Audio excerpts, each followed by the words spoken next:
I'd like to call the meeting to order, the Keystone Heights City Council meeting, Monday, May 3rd.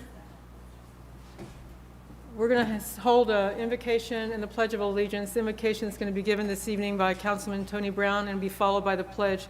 Will you all please stand with me? Let's pray. Dear gracious God, we come before you this evening, Lord, and we just thank you for the many blessings that you've bestowed upon us. For tonight, we pray that you'll wrap your loving arms of love and grace around the Wynn family. And as we land serve this city and this airport we have for several years, we just pray for his family and his loss. We pray, Lord, that you'll guide this council tonight, Lord. Give us wisdom to make wise decisions for this community. We thank you for the citizens of this community, within the city limits, boundaries, and outside the boundaries. We pray for them all. We pray, Lord, for our public service people. We have a deputy here tonight. We pray for him and his family. We pray for all the sheriff's departments around. We pray for our fire and rescue also, Lord. We pray for our staff and their families and everyone that's here tonight. In Christ's name we pray. Amen. Amen. I pledge allegiance To the flag of the United States of America and to the republic for which it stands, one nation, under God, indivisible, with liberty and justice for all. Thank you.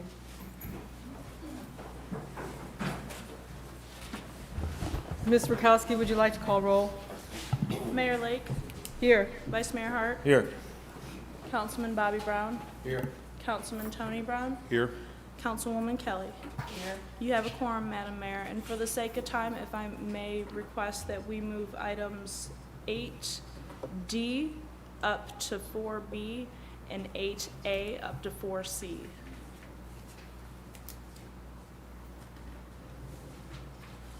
Is there any objection? No objection. None. All right. Are there any public comment cards? Madam Mayor, I have two. The first public comment is Ms. Deborah Thompson. Ms. Thompson, if you'd like to come to the podium. Mr. Commando, would you assist?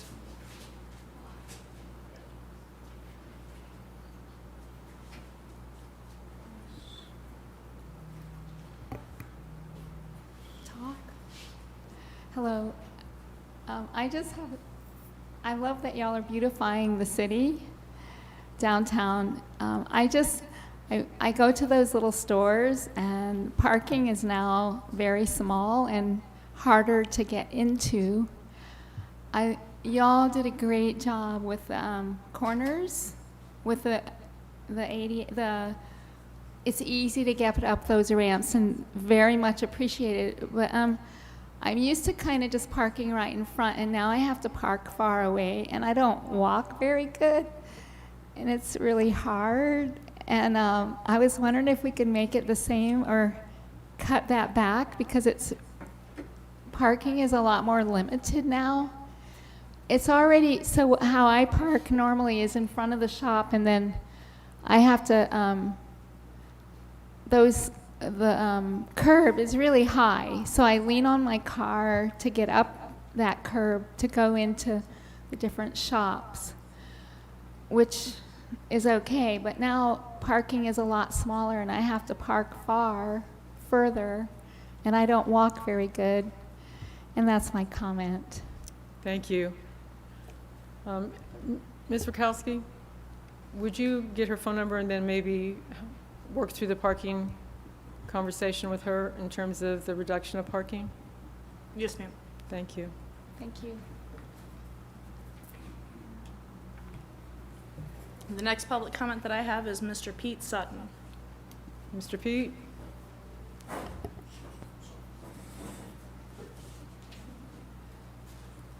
Welcome. Thank you, Madam Mayor and council members. My name's Pete Sutton.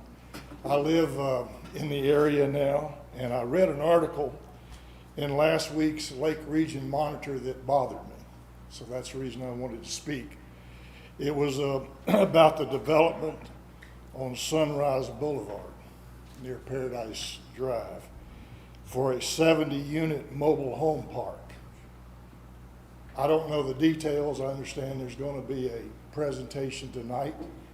I'm anxious to see what that presentation is. First reaction is, that's a lot of units in a very small area, and I'm worried that it's going to destroy our hometown, small town feel. And that's why I moved here. I hope we don't overlook that. I'm worried about the density and the impact on traffic, et cetera. Obviously, every one of those units would have a car. Just imagine 76 more units on that one little teeny road. I understand the zoning is single-family housing. Seems to me that would be logical, but I'm anxious to find out what is the development proposal, what the price range is, and so forth. But my objection early is that I don't want to lose the hometown, small town USA feel that Keystone has.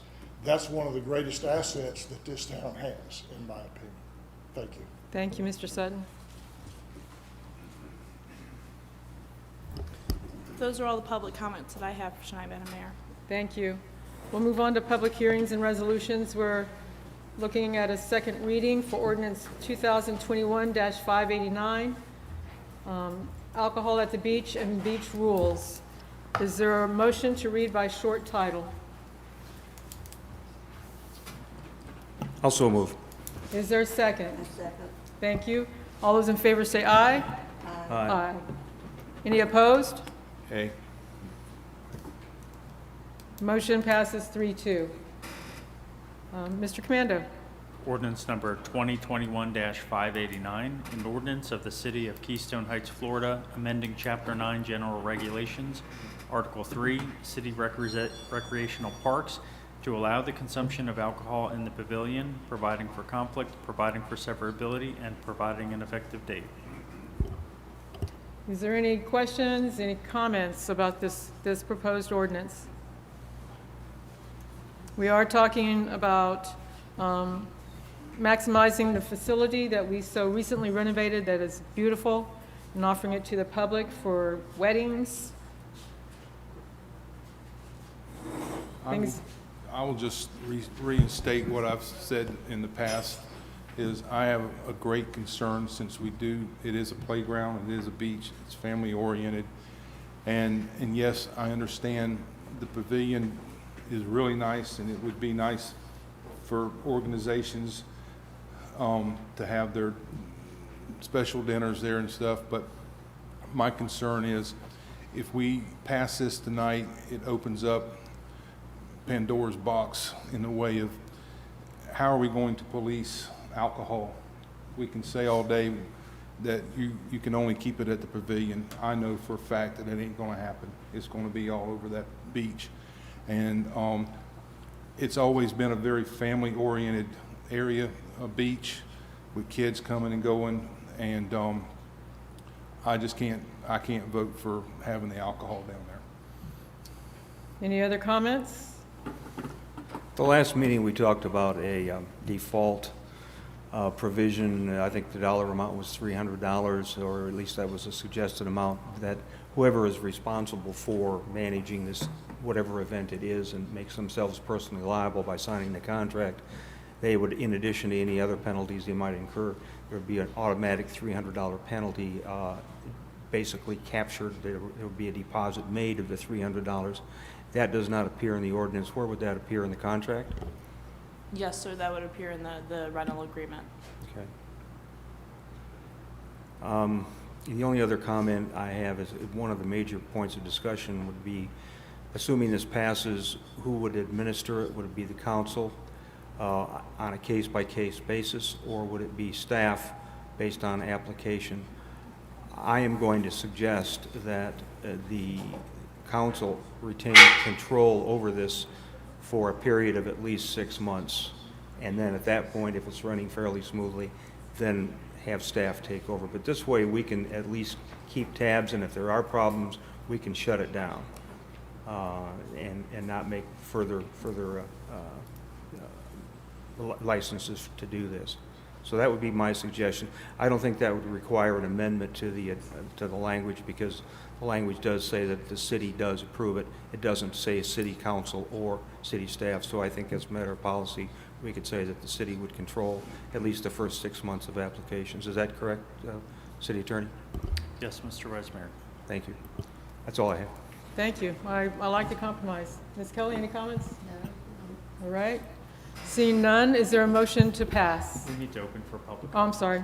comment. Where's my gavel? This is a public hearing for ordinance 2021-589. Is there anyone here willing to speak to the ordinance?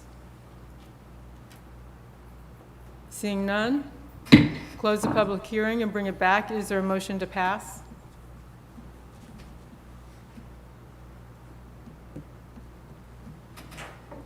I'll move passage of the ordinance. Thank you. Is there a second?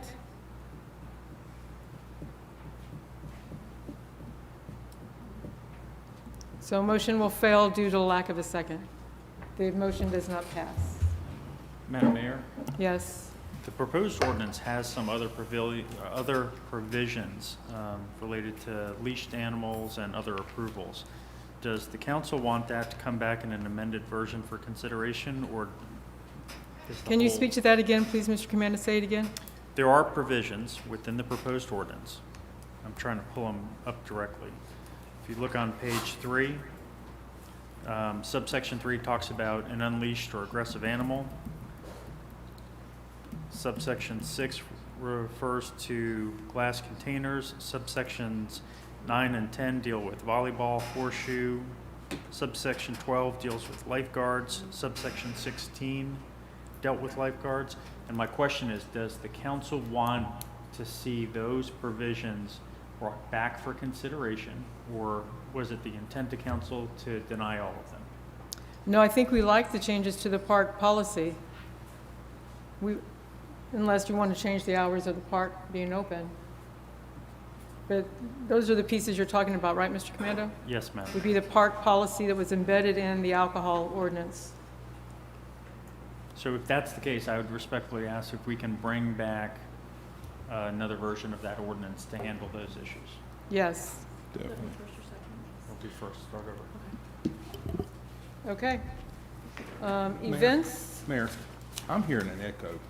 Do we have, there's some reverberation. is it? Okay, all right, thank you. Okay.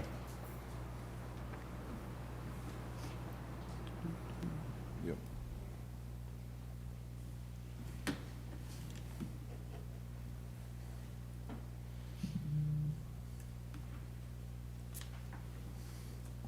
We have an event application, Revival. Mr. Hatch, is he here tonight? Yes. Mr. Hatch, do you want to come to the podium, please? We had an additional request from last month that you provide a parking plan for us, and I saw that in the packet. Are there any questions of Mr. Hatch about his parking plan? Any questions? Let me get to it. Madam Mayor, if I may. Yes. For understanding of the council, that this event approval is not for the revival itself that's being held on his property, but the use of our right-of-way. And that's when council requested that there would be an additional parking plan that was provided. It pleases staff that he would be parking on his lot, something he's also, I believe, has a partnership with Community Church, that any overflow would be parked on their property as well, not to exceed what you would originally see from a Sunday service. Any questions? So is staff recommending this parking plan? It pleases staff, yes. Yeah, thank you. Okay, any other questions? Mr. Brown, Mr. Brown? Here in the past couple months, there's been a lot of tent revivals, not just in Keystone area, but I do a lot of traveling, and I'm seeing a lot of tent revivals. So that's something that used to happen a lot back in the old days. So if staff's good with the parking, I don't see a problem. All right, is there a motion to approve the event? We're not approving the event. We are approving the parking plan that goes along with the event. we do not need to approve or disapprove the event. It's on private property. He has an event application in. Are we approving the event application with the parking plan? Madam Mayor, I think that was just the vehicle by which it came to council. Yes, exactly.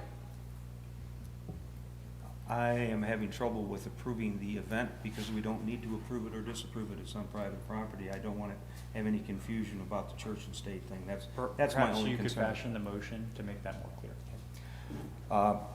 I move that we approve the parking plan as also approved by staff.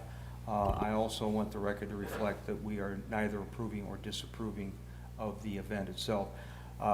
I personally am in favor of the event, but I don't want the city to go on record as saying we are approving or disapproving something of a religious nature, even though Keystone used to be the Chautauqua City, and it used to have events like this which were religious oriented, so it is part of our tradition. But I think we'd be perhaps on rather thin ice if we went farther than saying that we are doing anything other than approving the parking plan. That's my motion, to approve the parking plan and stop at that point. Lawyers. Is there a second? I'll second that. Thank you. All those in favor say aye.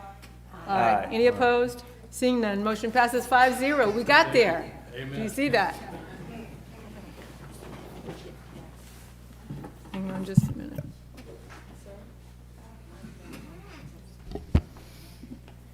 Are we ready for Mr. Melton?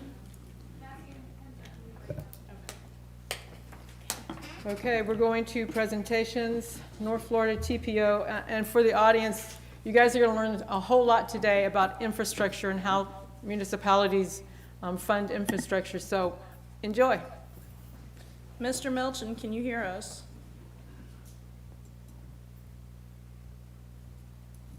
Miss Mary, is he unmuted? Okay.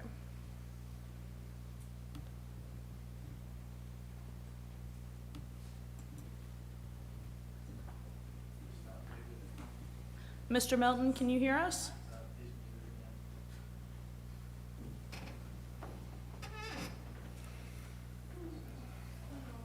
Sure.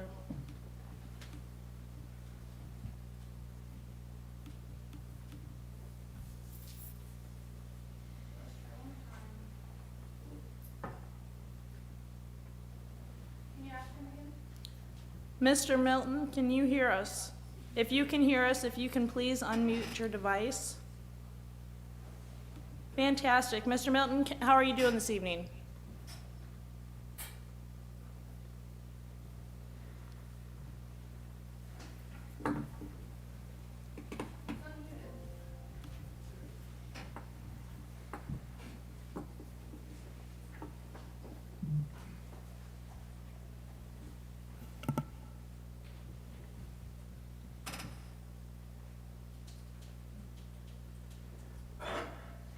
Mr. Melton, can you hear us?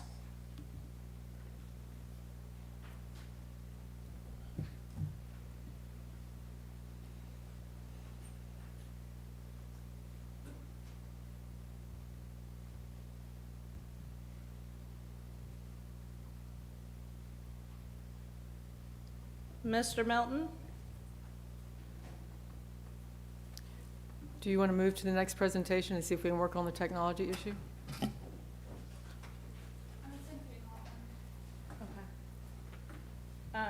I believe if you want to move probably then to Mr.,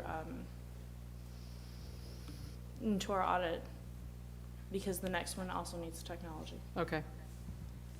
So we're moving things out of order. Mr. Million. We're going to throw you to the wolves, okay? All right. All right. Thank you, Madam Chair.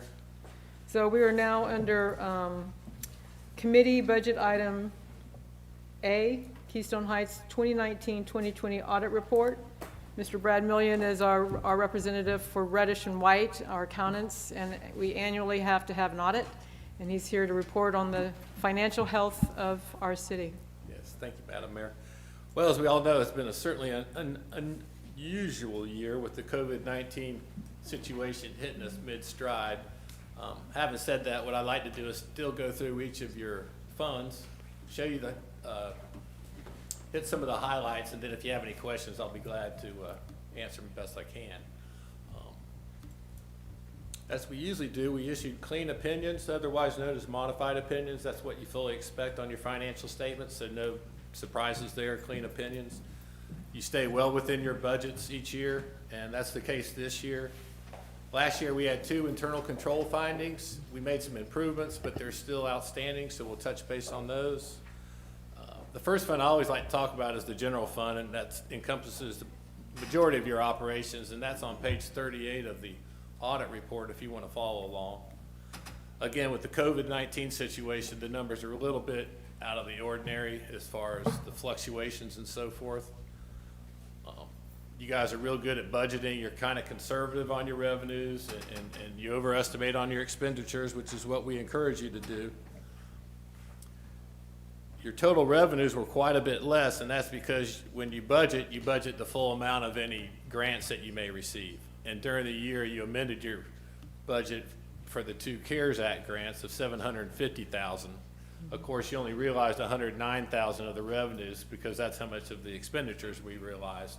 And so your numbers came in quite a bit less than your budgeted numbers, but that's due to that over budgeting of your CARES Act primarily. With your expenditures, we had that same situation with your grants. The expenditures actual were quite a bit less than your budgeted, but then on almost every other category, because of your shutdown, you had quite a bit less in expenditures. So fortunately, your revenues held still, but then your expenditures decreased quite a bit. So overall, you had a really favorable outcome for your general fund. Same thing kind of happened for your CRA fund on the following page. On page 39, we have your budget for your CRA, otherwise known as your Community Redevelopment Fund. Real easy to predict your revenues there, but then your expenditures, you had your events and festivals that didn't happen. Also some projects that didn't get underway because of the shutdown. So then again, you had quite a favorable outcome there. Your third fund that I like to talk about is the cemetery fund. That's on page 19 if you'd like to follow along. That's called an enterprise fund, and that's because you want the charges to cover your costs. And so again, we look at that and you see that you show a small profit there, which is what you're hoping for. You had operating income of $28,000, and so you're keeping your costs real low. You're showing a profit there, covering your costs, which is great. You also see that you had $50,000 coming in from the general fund to help finance the improvements to your cemetery. You're doing the mausoleum and you had the remapping and so forth, so there's some progress going on there. Then overall, the balance sheets are staying real strong as far as your 3 funds. Very little debt in any of the situations, and you have adequate reserves and so forth.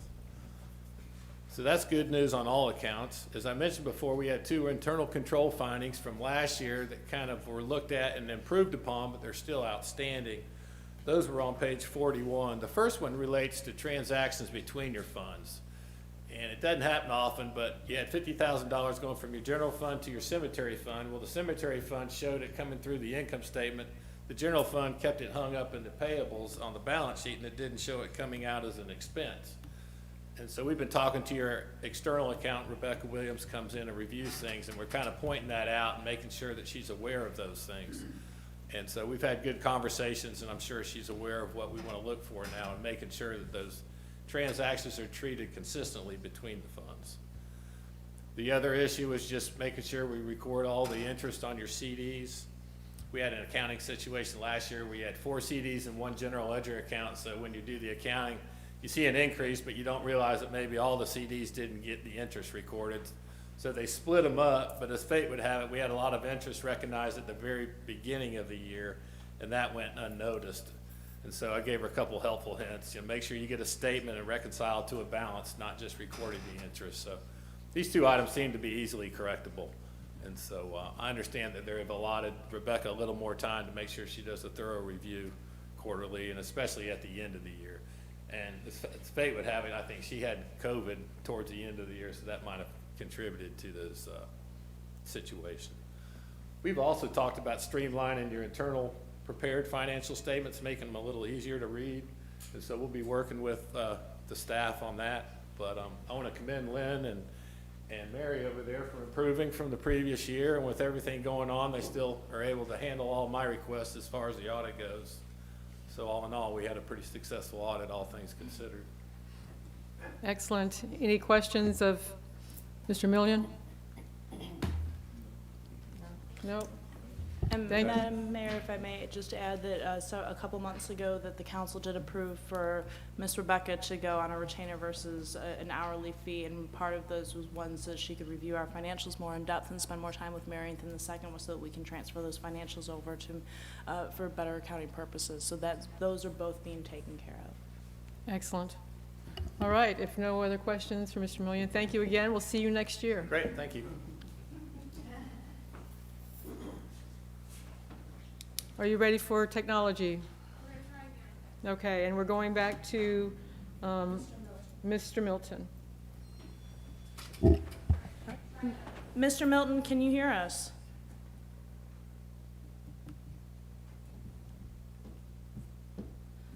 Mary, would it be helpful for me to call the number that we have and have him speak over the microphone? He's not answering his phone. He's using his computer. Is the computer equipped? Okay.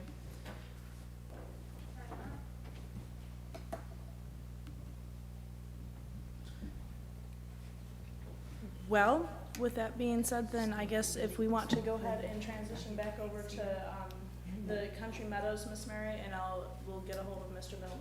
I'll try to get a hold of him. Okay. Madam Mayor, if that's okay with you, either that or do a 5-minute recess so I can try to call him. I don't know that his computer has microphone capabilities. Okay. What is the pleasure of the council? I think we need to just move on. Okay. Then we will move on. Can we use the same technology with the next presentation? Yes, so if you stay on your screen share, I'm sorry, in your Zoom meeting, then we'll just transfer over what screens we're sharing. Okay.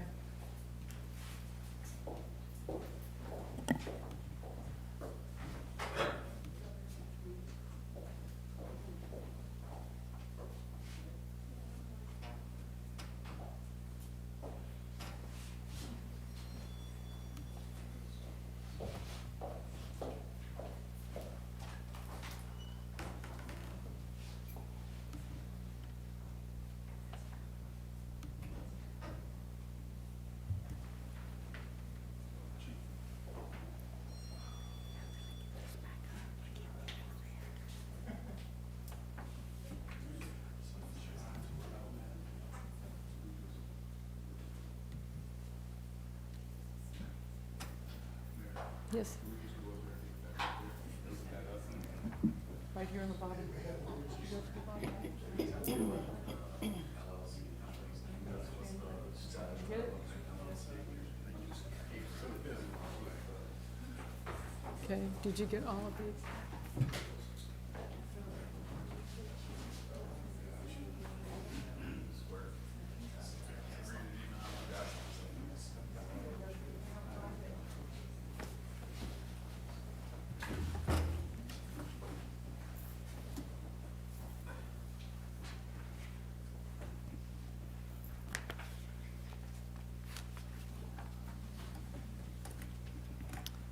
I don't have any karaoke. Does anybody have a wonderful voice they'd like to demonstrate for us this evening?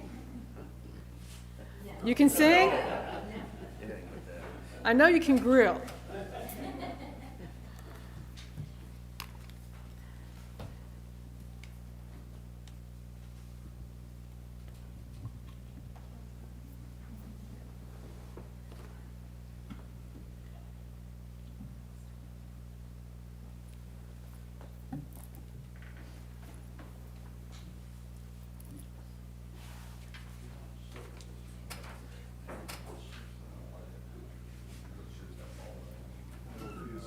It's the angle of the camera. I'll give that to you, okay?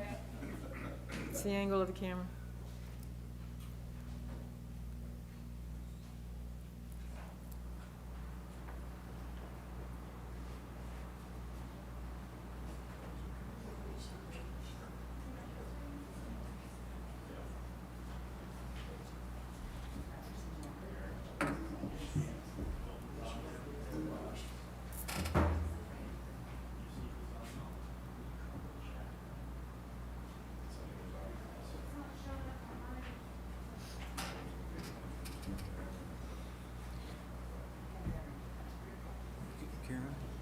just go to the consent agenda and get that out of the way.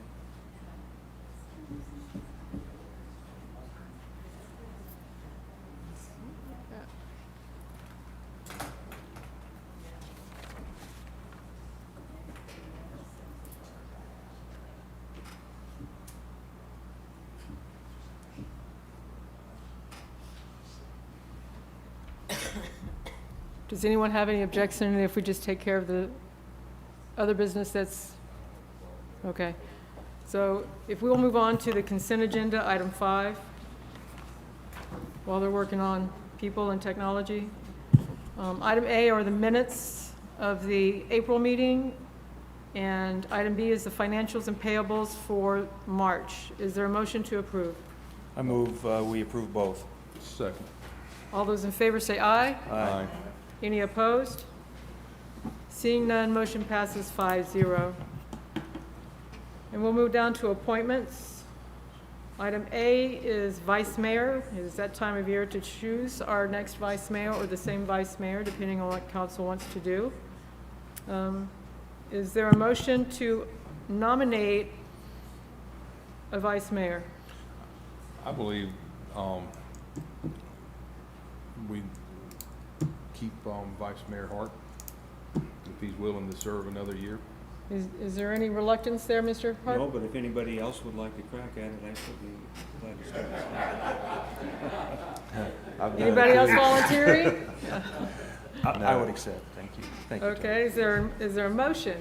I'll make a motion that we accept Vice Mayor Hart as our Vice Mayor for the year 2021-22.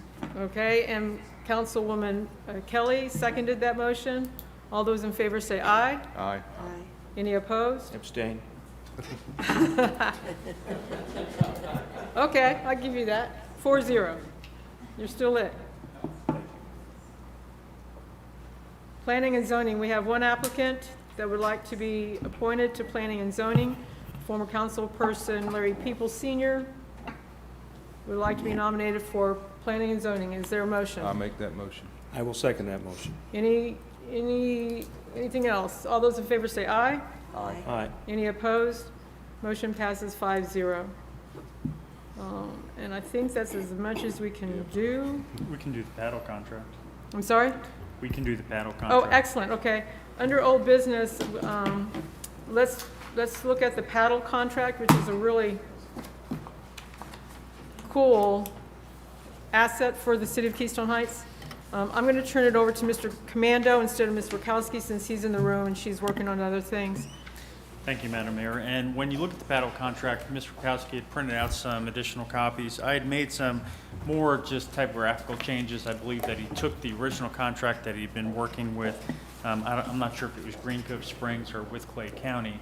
And there were just some differences, like we don't have a tourist development council. So those amendments and changes don't change the substance of the actual agreement, but I wanted to make sure that you had at least strike through underline so you could see what changes I made. If it's the will of the council, I would respectfully ask if there's a motion to approve, that you approve in substantially the same format as the red line version that's before you, just in case there are any kind of minor or Scrivener errors that need to be changed further. Other than that, I can answer any questions. And just for the record, so some of you who don't know about it, Ms. Rakowski, can you talk just briefly about the paddle contract and what the implication is for the city of Keystone Heights? Absolutely. So the paddle contract is something similar that with what's going on with Clay County right now, and then we'll house, I believe it's 4 paddle boards that are going to be completely maintenance free to the city, that the paddle company is going to maintain, they'll take care of, and they'll take care of their machines. We receive a percentage of their revenue, and they have their own eyes that are on this vending machine, if you will, and it's all app based. So there's an hourly fee plus a monthly fee. So you can either rent the paddleboard by the hour, or you can do a monthly subscription, and then that gains you access to a paddleboard for 2 hours every day of the month.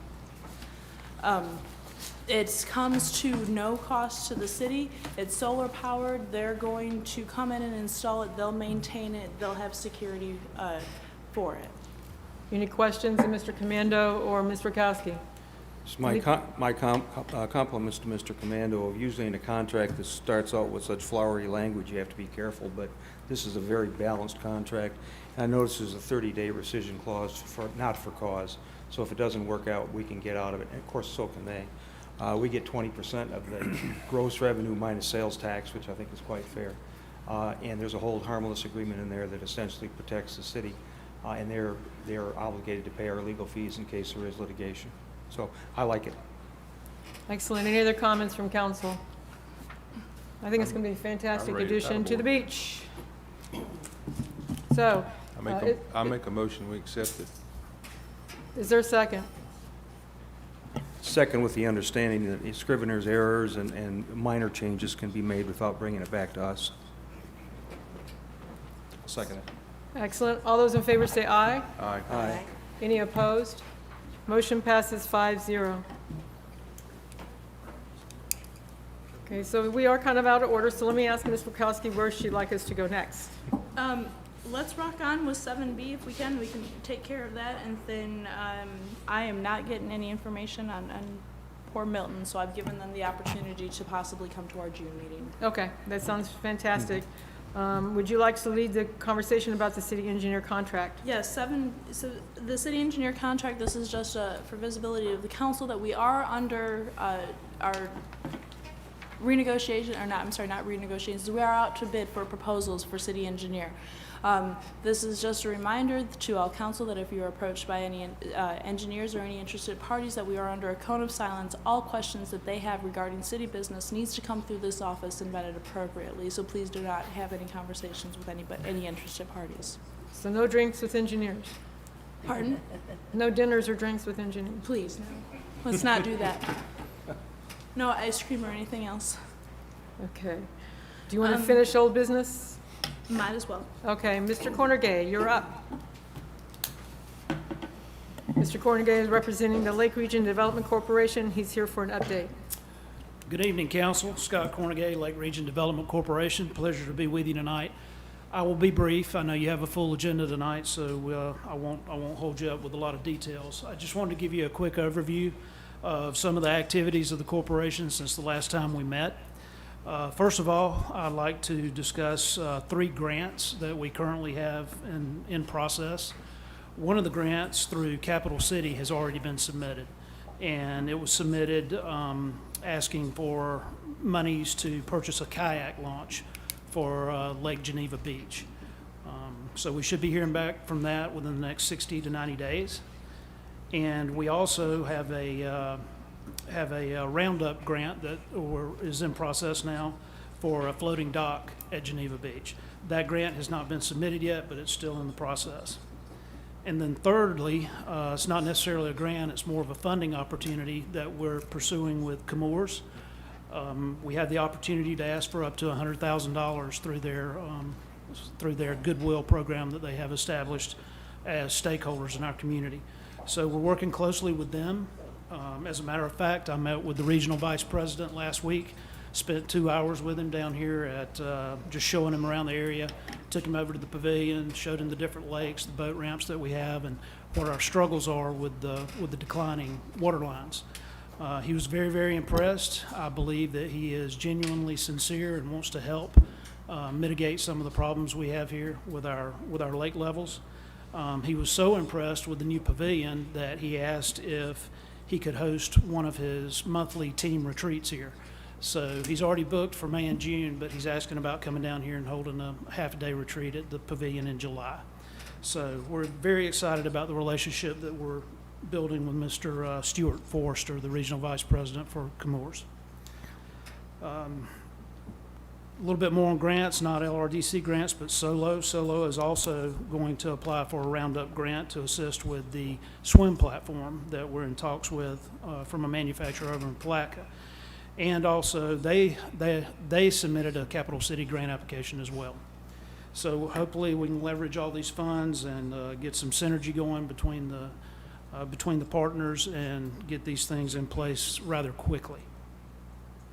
Also, an update on the Facebook page. We have some drone footage that we've acquired. We're in the process now of developing a video script. We're going to put together a 2-minute video that we'll use on our Facebook page and also our YouTube channel.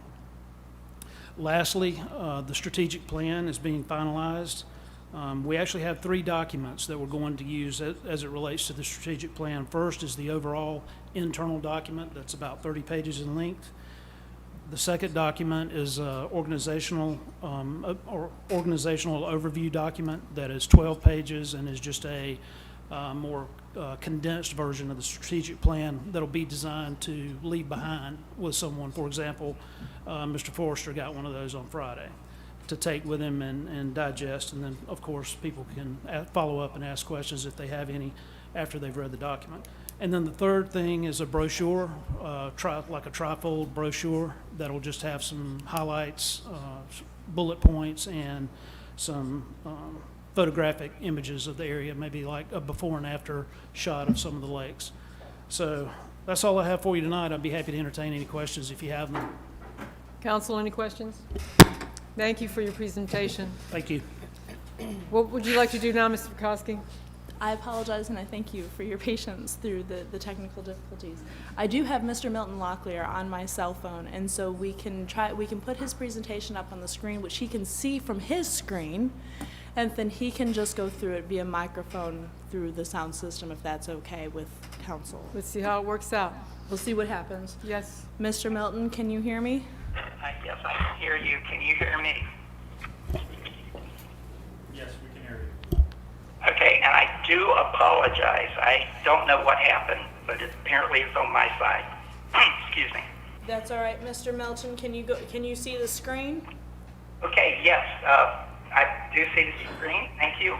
Again, my name is hello and good evening, and I do apologize for my technical issues earlier. My name is Milton Locklear. I'm with the North Florida Transportation Planning Organization. As most of you know, the North Florida TPO is the independent regional transportation agency for Clay, Nassau, Duval, and St. Johns County. Next page, please, page 2. One key responsibility of the North Florida TPO is to develop a transportation improvement program, better known as the TIP. Schedules funding for services, facilities, and improvements for roadways, transit, air, and seaports, bicycles, pedestrians, and the transportation disadvantaged. The TIP details funding and progression of these projects through study, design, right-of-way, utilities, and construction over a 5-year period. This afternoon or this evening, I'll be presenting a portion of the draft North Florida TPO Transportation Improvement Program for years 2021, 2022 to 2025, 2026. I'll focus the projects that will impact primarily the mobility in your area, Keystone Heights. Some are going to be direct, some are going to be indirect, and some will be regional. Next page, please. Public involvement is one of the most important components of this plan. Public input and review is critical for the success of this particular program. Next page, please. We're seeking approval from our TPO board on June the 10th. Next page, please. The first project I'd like to present is the First Coast Expressway SR-23 north of SR-16 to north of Blanding Boulevard. This is an ongoing project. It roughly covers about 11-mile segment. DOT has dedicated approximately $268 million to this particular project. There's some funding that still remains in work in year 24-25. It's roughly a little over $6 million. But the prior expense has been roughly about $261 million. Next page, please. This is First Coast Expressway also. This is from east of 209 to north of SR-16. Again, we have some funding to finish up this project in years 24-25. It's roughly about a little over $5 million. The total project cost is roughly around a little over $219 million. We've already allocated $213 million for this particular project. Next page, please. Thank you. This is the last of the First Coast Expressway projects I'd like to mention. This is from east of SR 16A to east of CR 209. This is the actual bridge itself, which hasn't started. There's funding basically in year 21 through all the way through 2026 at this particular time. In 2021, we have roughly about $3 million dedicated. In 2023, FDOT has roughly about $392 million. And then in 24, 25, roughly about $308 million. And in 25, 26, $3 million. Total funding at this particular time, they have it at a little over $402 million. The total project cost I have listed here is $402 million, $563,000. Next page, please. This project is basically a PE project. What we're trying to do, or what's going on in this particular case here, is basically laying some pipelines to existing roadway side ditch on the east side of the road. Again, this is just planning funding that I'm seeing right at this particular moment. I don't see any construction at this particular time. It's roughly about $270,000 appropriated in 2022, 2023. Next project. Next page, please. We're going to start on the Keystone Airport projects. This one is 446149 is design and construct hangars. It's roughly about $150,000 in year 2025. Funding will be utilized to perform design phase of this particular project. FDOT's Aviation is working with the airport to add construction funds to the outer year. Next, please.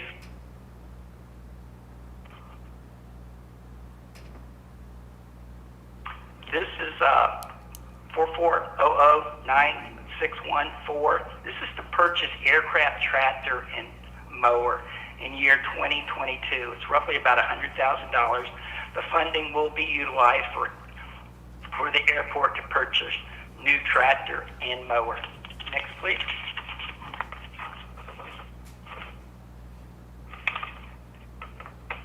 This is the master plan, and funding for the master plan is roughly, it's year 2025 and $650,000 funding will basically be utilized by the airport to generate the new master plan. The master plan will outline 20-year vision of the airport and satisfy FAA and FDOT requirements to remain eligible for grant funding. Next page, please. This is to install weather system, year 2026, dedicating roughly about $300,000. This funding will be utilized by the airport to install new AWOS, or Automated Weather Observation Station. Next item, please. This funding will be utilized to construct additional hangars in the airfield. The airport is hoping that FAA, this is a notation here that FAA will also participate in portions of this particular project. But from the notes I have from DOT, that they have not received a firm commitment from them yet at this particular time, but this is ongoing. Next item, please.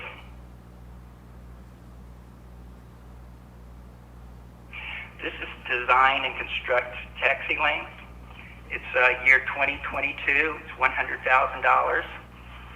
The taxiway E work has been removed from the project. Funding will be utilized by the airport to design and construct and rehabilitate the taxi lanes adjacent to airports A, B, and C hangars. This is the information notation when I talked to DOT earlier during the week or last week, and this is the information they gave me regarding this project. I'm sure some of the airport representatives will probably give you additional information. Next, please. This is the design and rehab runway 1129. The funding is based in 2026, is roughly about $1.5 million. Funding will be, will be utilized by the airport to rehab this particular runway 1129, which has received low pavement condition scores and basically reached the end of its useful pavement life. It's information that I received from FDOT aviation representatives. Next item, please.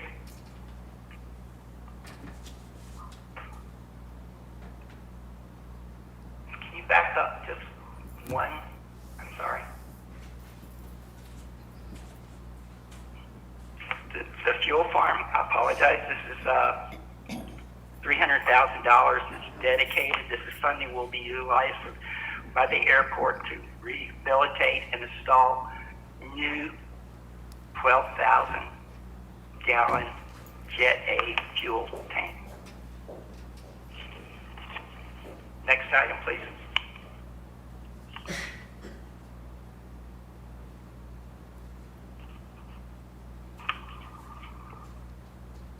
Okay, thank you.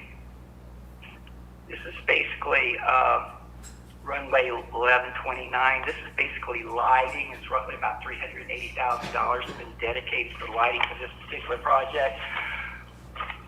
Funding will be utilized by the airport to rehabilitate the lighting on runway 1129. Next item, please.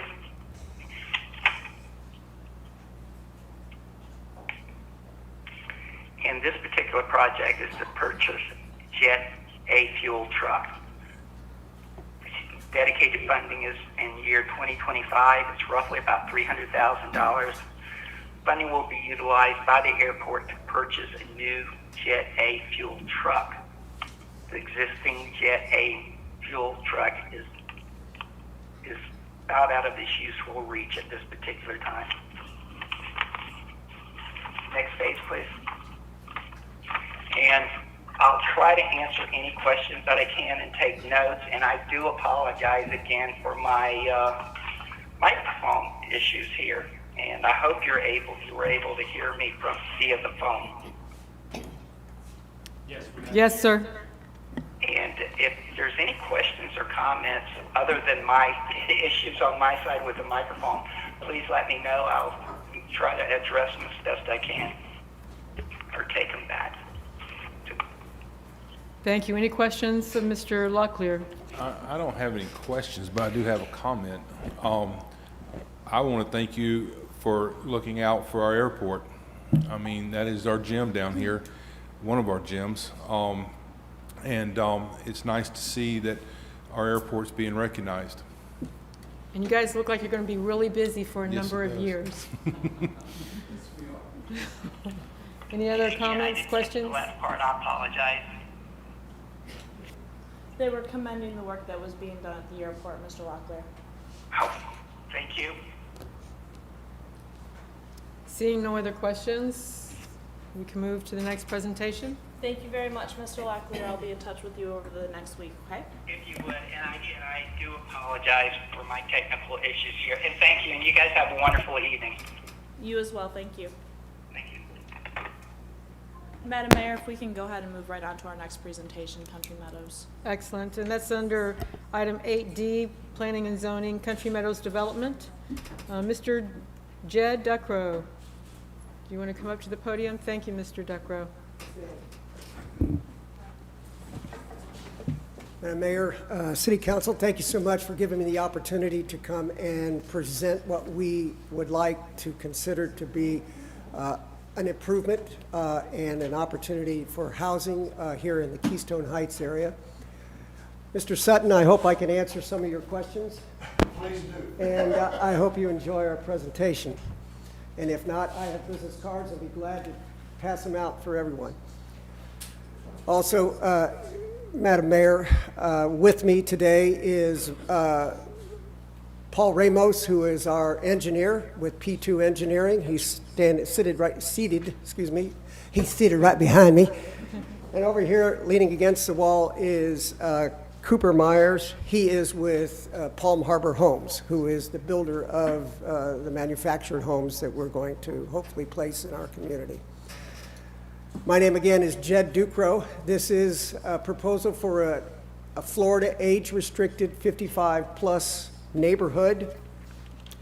A lot of, we have received some comments regarding whether or not age-restricted community is legal, and it is.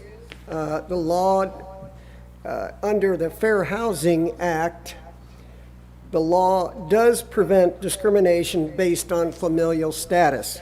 But in 1995, the Housing for Older Persons Act, in short, HOPA, H-O-P-A, provides exemptions for familial status in community if a community meets the following requirements. Number one, all the occupants in the community are over the age of 62. At least 80% of the occupied, it's one of these three items. At least 80% of the occupied units included at least one person verifiably over the age of 55. And number three, once a community meets the HOPA requirements, they are free to create their own rules and regulations, which have to be approved by the local jurisdiction and also by the Florida Department of Professional Regulations. Next slide, please.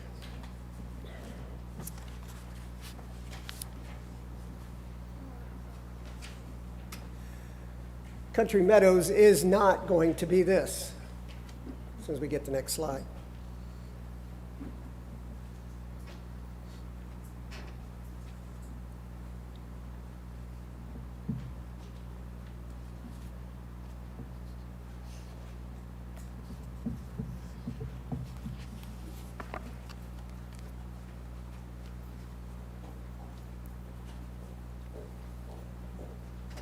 Contrary to a lot of public opinion, this is a trailer park.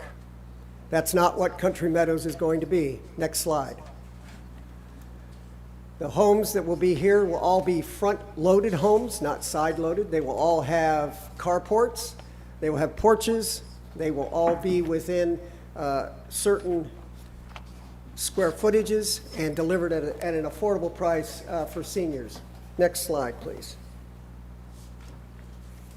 This is the location. I think everybody probably knows where it is. It's the northwest corner of Paradise Point and Sunrise. It's 14.8 acres of ground that is currently zoned for single family. We will be asking the City Council and the rezoning board to go after a rezoning of the property at a later date. Next slide, please. This is a layout of the community, and if you will, I also have a large board here that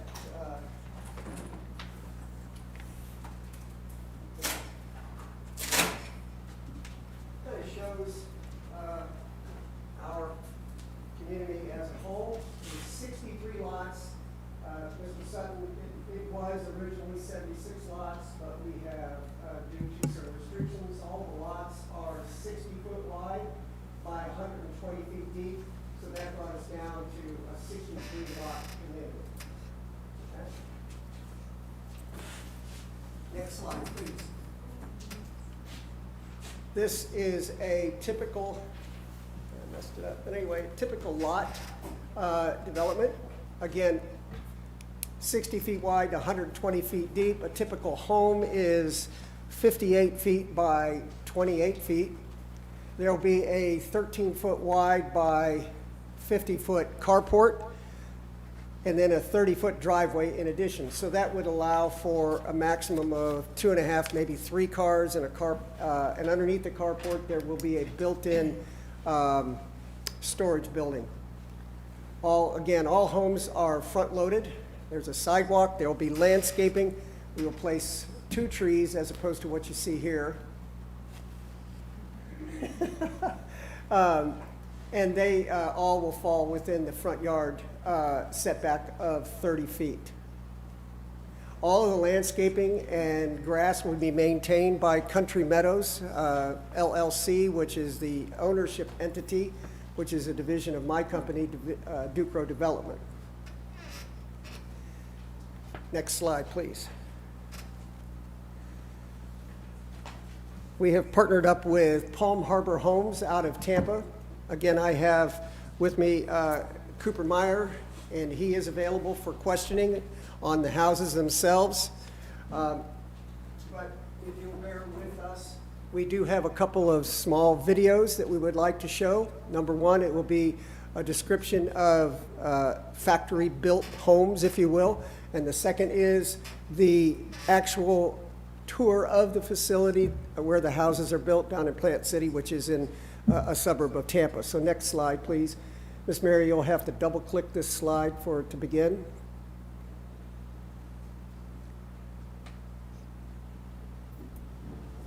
Suppose you were asked to name something made in a factory.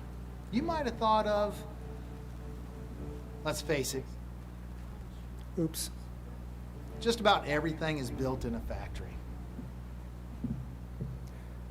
Well, we're not going to get any video out of it, but basically what this is saying is Palm Harbor Homes talks to us about items that are built in a factory. And typically your computer, your everything that you have in your house basically is built in a factory. And if they were to be built outside like normal stick-built homes in a subdivision, can't tell what your computer would be like or what any other kind of airplane, car, that type of thing. So Palm Harbor Homes, as does a number of different manufacturers, have a huge facility where they build their homes inside a climate-controlled environment where workers show up and are happy to be there on a daily basis. They're paid well, and the houses are constructed inside this large facility. Next slide. Hopefully it'll come through.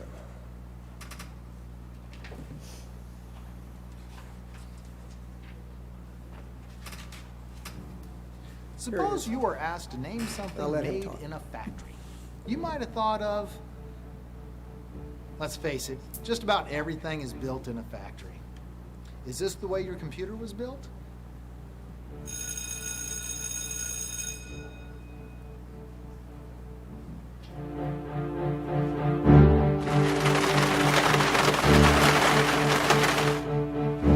A vehicle is probably one of your biggest investments. Suppose it was built this way. Not very likely scenarios, are they? But if I asked you what is the most expensive thing you might buy not built in a factory, you'd probably name, right, a home. Your home? Why on earth would you spend thousands of dollars on your biggest investment for something not built in a factory or building center? With traditional home building, all it takes is one good downpour during construction to quickly turn your dream home into a nightmare. Add in unreliable subcontractors, low-budget materials, and before long, a little wasted time turns into a lot of wasted money. Maybe you've never thought about homes that are built in a factory or building center. Please note, we're not knocking all site builders. There are plenty of reputable builders, and most have a specific niche in today's market. Besides, many folks like living in subdivisions and feel quite comfortable in high-density population areas. That's where site builders do best. They can have many jobs going on at once. They can have their construction materials delivered in bulk to the same general area. And they can supervise their crews because they are working in the same area during different stages of construction. But allow me to introduce you to Palm Harbor's exclusive Smart Plus system. In a nutshell, we can build the home of your dreams to any code required by your local governing jurisdiction. We build it smart with all the ecological and environmental construction aspects you'd expect from a green builder. Plus, we build it faster, and at the same time your site work is being completed. This process puts you in your home faster than you thought possible. And did I mention our homes are beautiful? hosting dozens of awards on design, construction, and energy savings. Factory built, it's more than just a good idea. It's a better way to build. Now, think about it. Every component in your home was produced in a factory, from doorknobs to roof trusses. Why do they do it? It's more efficient. Materials are stored inside, located at the fingertips of the worker. Employees represent a stable workforce and show up to work each day. Materials are ordered and delivered in quantities that are cost effective. By maintaining control of its production, suppliers of components can achieve higher quality at lower costs and can be more competitive in the marketplace. Suppose you need a new kitchen faucet. Imagine a plumber showing up at your house with a bag of screws and washers, fittings, and other hardware, a whole box of specialty tools, and begins to assemble your faucet before installing it. How much do you think this faucet would cost you? Lower costs for components allow us to give you a better home at the price you can afford. You really do get more home for your money. I think you get the picture now. As I said earlier, it's more than just a good idea. It's a better way to build. Now, let's get on with the Palm Harbor Smart Plus factory tour. Next slide. Now you have to, when you hit right in the center and hit it twice, and there should be a, nope, sorry, go back. Maybe just tap it once in the center.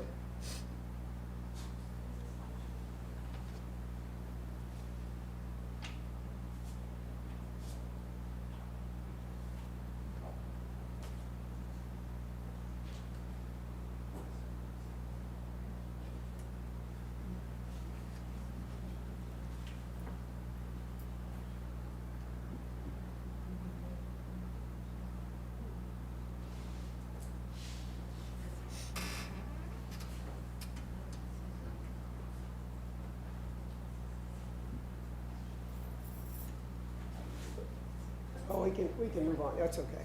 No problem. What that slide was a factory tour of Palm Harbor Homes down in Plant City.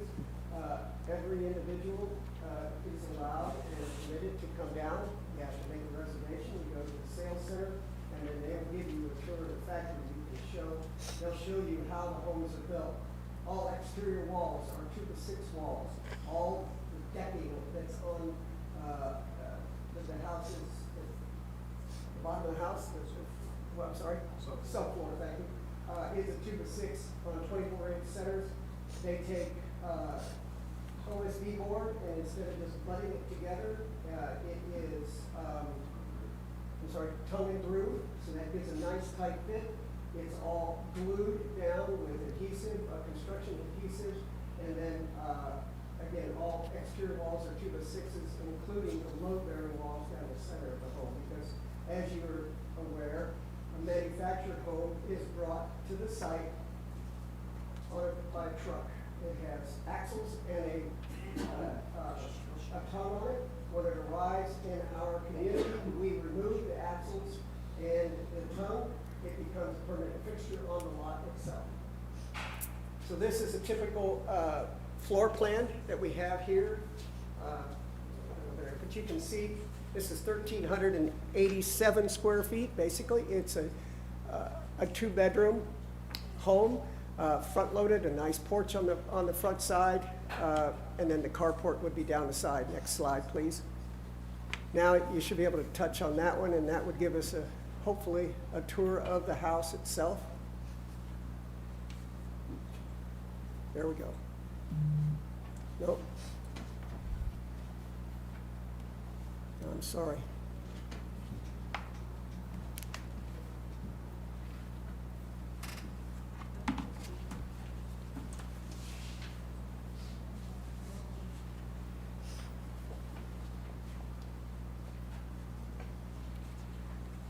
Well, I don't want to, this would be a tour of the home itself. You can, the YouTube channel for Palm Harbor Homes has the house and a number of the houses and their floor plans. It gives you a virtual tour of the home and the model itself.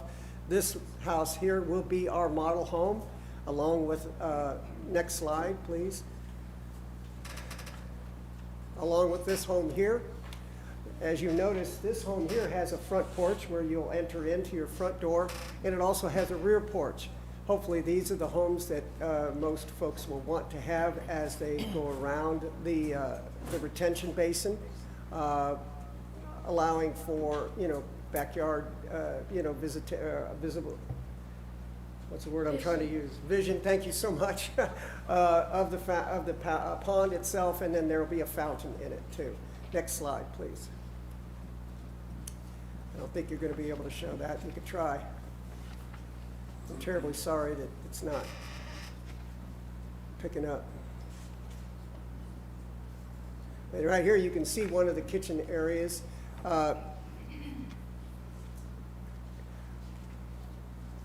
The Durabuilt cabinets. As you can see, the doors completely cover. There is no facing of the cabinets themselves. They use European wraparound hinges. The drawers all pull out completely. They're on rails, just like you'd find in any other stick-built home. Next slide, please. This is another 2-bedroom with a den that's available, the front porch. Next slide. This is the largest home that we'll offer for sale as a 3-bedroom home with a front porch and then a full back porch in 2 different sizes. I know everybody's wondering what kind of price ranges we're looking at. These homes, we're going to try to deliver a base price of anywhere from $165,000 all the way up to $190,000. And then from there, the customer can choose and pick granite countertops, carpeting, pretty much any kind of upgrade that they'd like to. That brings the house price up, obviously. Next slide. Instead of vinyl skirting that you find in most mobile home parks, we will have a rock skirting. And it is it's a manufactured rock, but it's not a support, but it does offer an aesthetically pleasing skirting that goes around the house. There will be access. The house will actually sit on a series of concrete block piers, 30 inches high, so we can get underneath the house for any kind of maintenance and that type. It's like a crawl space in most homes. There'll be an access door and then a number of different vented areas. Next slide, please. This is a typical carport. As you can see, the storage facility is built in, or the storage building, excuse me, is part of the carport itself. We do build that on site. We don't buy it any place, so we can match the pitch of the roof and that type of thing. That carport is 30 feet deep, and you can park 2 cars underneath it. We put a garage door in that storage building so you can pull your golf cart in there. Next slide. The front entrance signage, which we'll have 2 of. You'll have to excuse the sandblasted wooden sign is a little larger. It's out of proportion, but it's the best I could do. We will have rock pillars on either side. There will be an accent arch, all made out of cedar, and then cross rail wooden fence along the front entrance. Next slide. We will also have wooden cross rail fences that will go along Paradise and along Sunrise to add the accent to the community itself. Next slide. The swimming pool area will have a pergola, which is that white structure. There will be a stone fireplace, wood-burning fireplace there, available for the residents. The swimming pool itself will be a 20-foot by 40-foot commercial swimming pool, no deeper than 4 feet. And this pool this is not exactly, but it's the size and shape. Both sides will have step downs into the water, again, only at 4-foot levels. There will be a large patio area that goes around the swimming pool with lounge chairs and that type of thing. It's really kind of like the centerpiece, although it is in the back of the community, but that's where the gathering is all going to be. Next slide, please. There'll be a centralized mailbox kiosk. So instead of individual mailboxes all along in the front of each house along the street, We will have a centralized mailbox. There will be bulletin boards on either side for community news and for classified ads for the residents to sell things. Next slide. We will have shuffleboard, bocce ball courts, and horseshoe carts. They're going to kind of sort of mirror this. I've picked these photographs because I like the way these look. They kind of bring a little bit of an upscale look to it. And again, the community itself will maintain this. We will have an on-site manager who will be given a home and a salary to be the, if you will, sheriff of the community to make sure that things are happening. We have a 15-page rules and regulations that has to be approved by DPPR. It is rather strict. You have copies of it, Council, in the back of your folders. Anyway, so this is going to be near the swimming pool itself, the activity center. Next slide. So this is a description or a picture of where certain things are going to be. We will have 2 gazebos with picnic tables in them on either end of the pond itself, or anyway. We'll have swings for folks to come and sit and enjoy the water view. Also the little park area where the one gazebo is up in the top left-hand side there. Of course, the swimming pool is there, bocce ball court, and horseshoes. And then the mailbox kiosk is up front. Next slide. This is our proposed timeline. Providing that we can get engineering and planning and zoning done by the end of July. That might be a little aggressive, but nobody ever said that I wasn't an optimist. So if we do, and then we get April, it'll take us about 8 months, 9 months to develop the community. The cost of the construction and the site development is going to be a little over $1,750,000 to put the streets in, all the water and sewer, and electricity, dig the pond, and make sure that everything's good. And once again, we have a 20-foot buffer all around on the outside. If you know this site, you know it's heavily wooded. We're going to try to maintain as many trees as we can, certainly around the perimeter. And if we have to add a few trees, we will. That all depends on our site developer, and if we can keep trees, again, we're going to do it. I come from a construction background in Ohio, where for 40 years, my family built and developed custom homes and custom home subdivisions. And if you've ever been to Ohio, you know that it's a very heavily wooded area, especially where I'm from. What we do is we go in, when we buy a piece of property, we carve the road out, and then we wait till someone buys a home from us, and we carve out the pad of the house. We leave as many trees as we possibly can. That's one of the things that my father has instilled upon me, is to make sure that the community itself has enough aesthetically pleasing value and can bring value to the community that it's in. Next slide. So this is my contact information. And again, I have business cards for everyone. If you want to take one, feel free to give me a call at any time. I'll be happy to meet with you or talk to you. And at this time, I'm open for questions from City Council. Thank you for your presentation. Yes, ma'am. A lot to digest this evening. Yes, ma'am. It's a comprehensive community plan that you bring to us. Yes. Mr. Brown, do you have any questions you want to ask at this time? I'll start at that end. Thank you. Always with Mr. Brown. I'll start off with comments. Number one, I've lived in a Palm Harbor with my parents, and that was 40 years ago, and they were built very well back then. The other thing is my mother and her late husband lived in a community like you're talking about in Edgewater, Florida. It was a 55 and over. And but as I sit here on the council, my responsibility is the tax base of this community. Yes, sir. And I travel that road 2 or 3 times a day. Okay. They just put a stop sign at that intersection, which was definitely needed. But as a council person, my concern is traffic flow. Yes, sir. The other thing is tax revenue.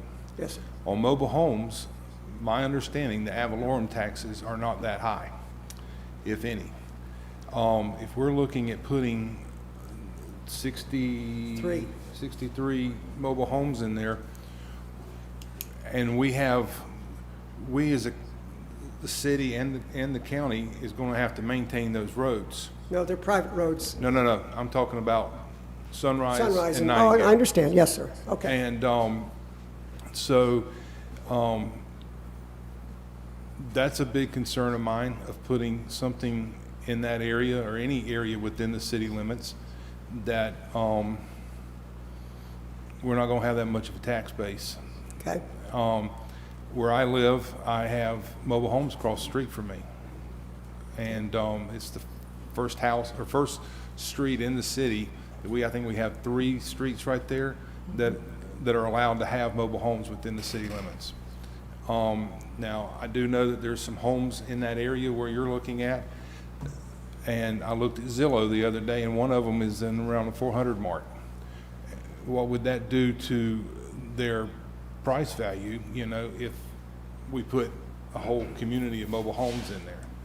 So, and one other question is it's 55 and over, but, and of course, we haven't had time to mull over all this, but my question is, on a 55 and over, if someone is 55 and they come in and they purchase a property, but then they have a family I'm 50, almost 58, so if I was to have a family and I had a younger family, would that be allowed in there? no, sir.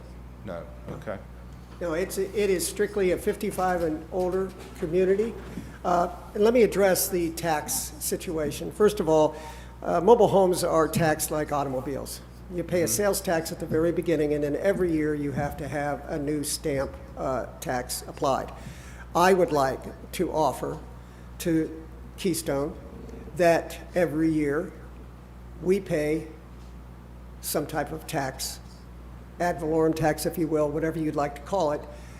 In addition to the entire site, Duke Development has to pay real estate taxes on the entire site. So when the homeowner has to purchase new tags, if you will, stamp, we just add another fee on to that. Now, granted, it's not going to be, a huge, large number like the $400,000 home that you're talking about. And I understand that value, but at the same time, the asset that is going to be created and maintained will become an asset to our community. And I understand your concerns about that. We are right in line with the average cost per square foot for our new home, or a resale home, here in the Keystone area. I'm part of Northeast Florida Realtors Association, so I have access to a number of different data. You have some of that information in your packet. It's not up here on the screen, but the average sale price is $203 a square foot. So we're roughly in that general vicinity of $185,000. I think these homes are probably going to be $185,000, $195,000 houses. I just do, with people adding certain things on. And I am completely open to, requests and conversation about some type of tax to be added on an annual basis, to the for the license, or however you like the tag that's there. Okay. That's all I have. Okay, thank you. Mr. Brown? 55. Hang on just a second. Can you Yes, turn sir. his mic on? Thank you. 55 and up. If we designate it that way, yes, sir. Mhm. And that's what we're going to go after, is 55 and up. That means one person in the house has to be 55 age, but the majority, or the other person has to be at least 62. The other person. Yes, sir. Yes, sir. Why do you need? So in other words, if you've got a beautiful wife that's 28, bring her on. Why do you need a 3-bedroom house for? We won't build it. We're going to offer it for sale. That doesn't mean that we have at our disposal probably 10 different models. I'm thinking that most of the houses are going to be two-bedroom with a den. The three-bedroom was just there to show you that we have the ability to be able to do that. Anything else, Mr. Brown? I know there's a lot of information to digest. It truly is. So any initial comments from you, Ms. Kelly? Mr. Hart? Yeah, I have a few. Have you talked to DOT about installing a traffic light at Highway 100? No, sir. This is just a preliminary. I came here to get your temperature, to take notes, and to go from that point forward. I don't know anything about, traffic. I haven't done traffic studies or anything like that. I will, if you allow me just to finish. We're talking about 63 homes. The national average of automobiles per age-restricted communities is 1 car per household. They also will have golf carts, which I anticipate they'll be going to the grocery store at Hitchcock's for that with their golf carts. I don't know what the law enforcement is on something like that, but I'm sure we can probably figure it all out. But there's probably a company out there that can tell what kind of impact 63 cars are going to have. They're not all going to leave at once. They probably all won't come back at one time. 2 or 3 cars dribbling out onto Sunrise, every hour or two might be. But I'm not a traffic flow person. We will, if that's what the city requires us to do, then we'll talk to somebody. So a traffic flow study has not been done or looked into, nor have you contacted DOT No. at this point? No, sir. But no. you'd be amenable to doing both? We can, yeah. If it's cost prohibitive, then it can't. But I certainly can probably find out pretty quickly. Let's address the ad valorem tax situation that Mr. Brown raised. The land, it'll be a land lease arrangement? Yes, it is. If I understand it, your LLC will retain title. You will then lease the land to the individual homeowners on a That's monthly correct. basis? Yes. At around $300 to $350 a month? It's going to be a little higher than that. It'll be Okay. closer to $400 a month. Okay. Is this, the age 55 and up, is this a HUD requirement? Is HUD involved? If we designate that this be a age-restricted community, then the lowest age is 55. So this would be a HUD project? No. It would not be? Let's not confuse HUD with us. We will follow HUD laws, Okay. but this is not a housing and urban development, Section 8 house. It's none of this. Okay. It is all, Okay. As far as construction, Clay County has some fairly rigid requirements. I know with hurricanes and settings and all that, we just build a house. Will these mobile homes, which is what I think they are, will these meet all of those requirements, all the stick-built requirements of Clay County? They will. These fall under a national code, national HUD code. So you would have a manufactured home, which is these are, and then you would have a modular home where if it was deemed to be somewhere South Florida, for instance, or Hurricane Michael in the Panhandle, where there was such a wind damage that we would have to go to a higher code, wind code. We would build them to a higher wind code. These houses I can build to 180 mile an hour, which there's no stick-built house being built. So these would abide by the national HUD wind code rules. So generally speaking, the answer to my question is no, but you would go to the national code. You wouldn't necessarily have to comply with all the Clay County stick-built requirements. Is that a fair statement? They would apply to it would exceed Clay County's restrictions. Okay. As far as the ad valorem tax, the land would be taxed, couldn't be homesteaded. It's all rental properties. In your opinion, would the value of the land go down as the value of the homes go down as they depreciate? Why would their homes go down in value? Because one test of valuing property is income. Okay. In other words, based on your experience, what impact has this type of development had on ad valorem taxes of the land itself? Well, first of all, I'm a forever optimist, and I haven't been in the real estate business for the majority of my life. I'm 66, so ever since I was basically 20 years old, we have built houses, we have developed self-storage facilities, we've developed manufactured home communities. The price of the home is dedicated on the demand for the product itself. If the community is maintained at the level that we would like to hope it will be with the rules and regulations, there's absolutely no reason why the homes won't increase in value exponentially with the national averages. So I don't agree that they will decrease in value. I think that they will increase in value, thus making the property worth more money. What's the useful life of one of these homes? Do you have an estimate? I don't have an estimate. I saw one go through Michael last year, and it was 94, Well, and it was the only one left standing in the neighborhood. Now, you Councilman Brown said that he lived in a Palm Harbor home 40 years ago. So what, the life expectancy of this kind of a house versus a stick-built house is exactly the same. There is no difference in it. And I would submit that the life expectancy on a Palm Harbor home or a factory-built home probably is a little stronger and a little higher because of the fact that it's built in an enclosed climate control facility, which allows the prevention of any kind of rain influence, on the wood or the materials getting soggy or, having moisture and anything like that, which of course is, something that kills a house pretty quickly. Now, you mentioned that when the home is delivered, the wheels are taken off of the flatbed, and essentially the hitch remains with the mobile home? No, it does not? the hitch, it becomes a permanent becomes structure on the land. Okay. And if a homeowner wants to sell their property, they have to sell it through us.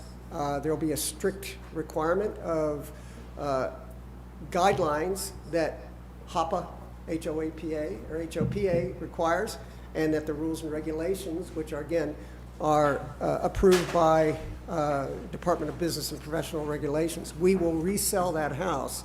If a family member is willed that home, they are not allowed to live there unless they're at least 60 years of age. And will it be a homeowners association, or will it be strictly operated by your LLC with a manager on site? That's correct. It'd be operated by the LLC with a manager on site. But no homeowners association? Well, I can't say, not in a formal structure. We'll have homeowner meetings and open to any discussions about improvements and that type of thing. That's all I have. Thank you. Thank you. Thank you. I had a question about the infrastructure. Are you planning to use the city's water and sewer? Yes, ma'am. Water and sewer. And do we help him estimate that cost, Ms. Bukowski?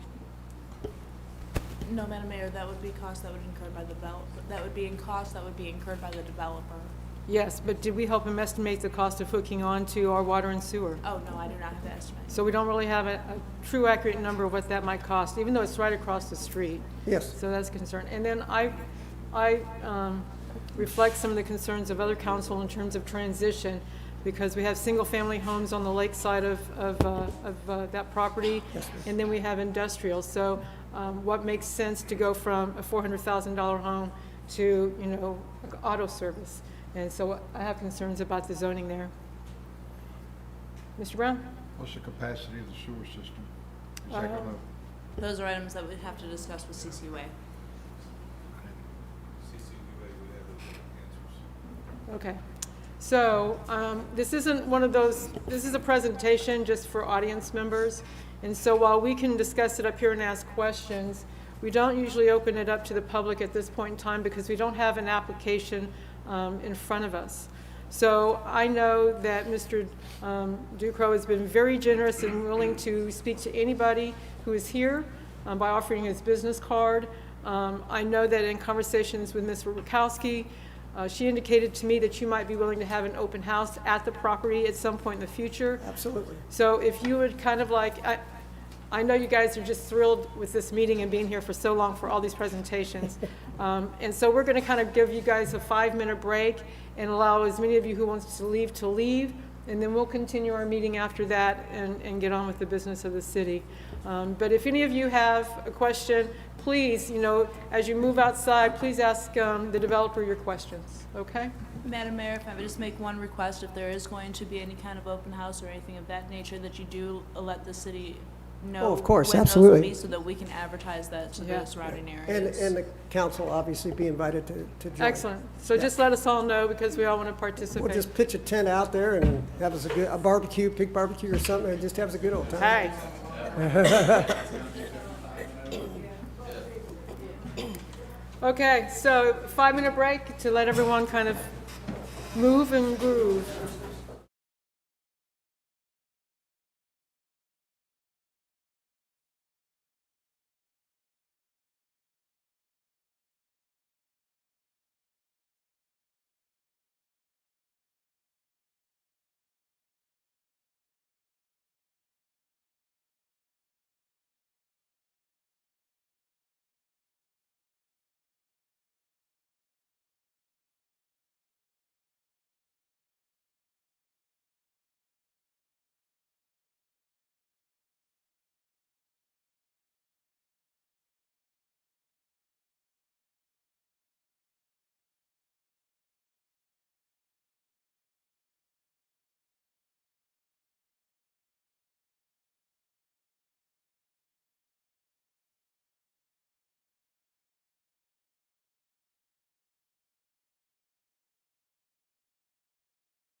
Are you ready? Mary, are you ready?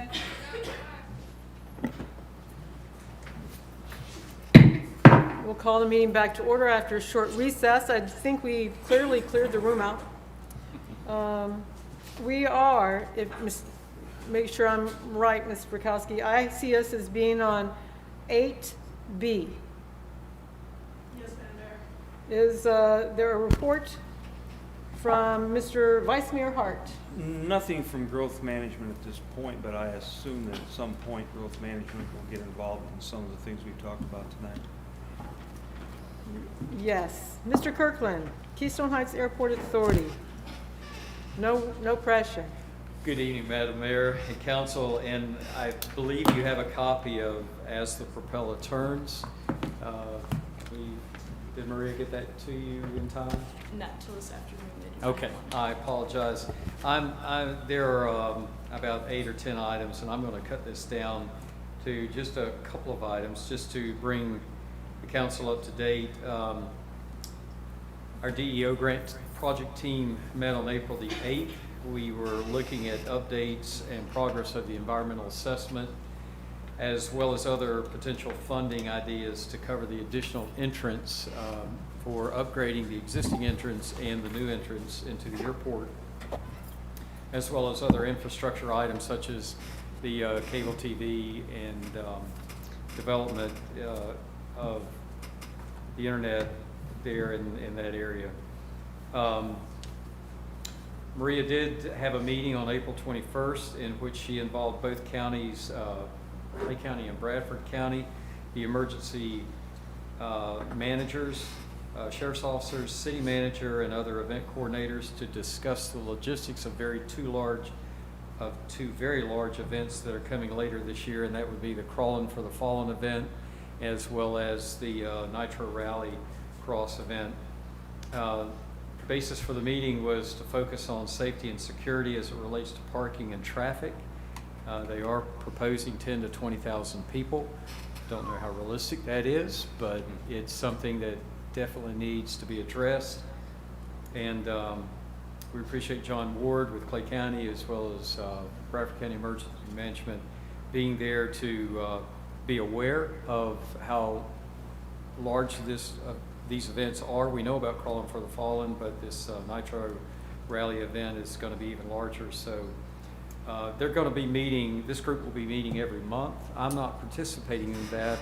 We have one of our board members that will be participating with Maria Hitt, and their next meeting is scheduled for May 19th. Todd Falconer came to the board requesting lease information for about 9.5 acres.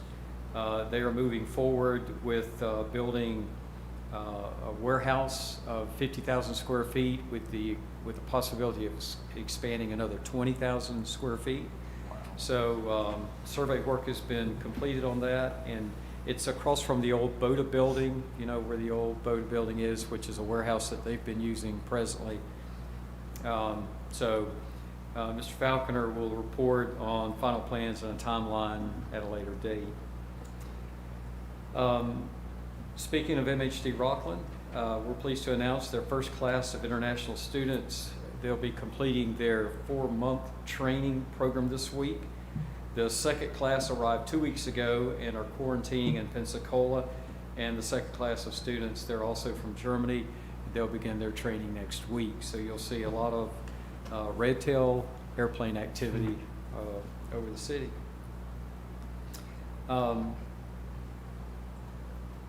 We are expecting military training the week of May 10th.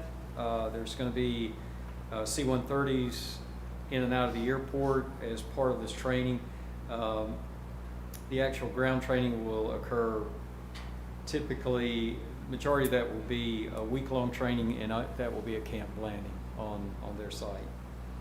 And then the last thing I want to mention, and Councilman Brown mentioned in his prayer, on a much sadder note, I'm sure you're all aware that our longtime board member, Mr. Willard Wayne Wynn, passed away last Monday evening at his home.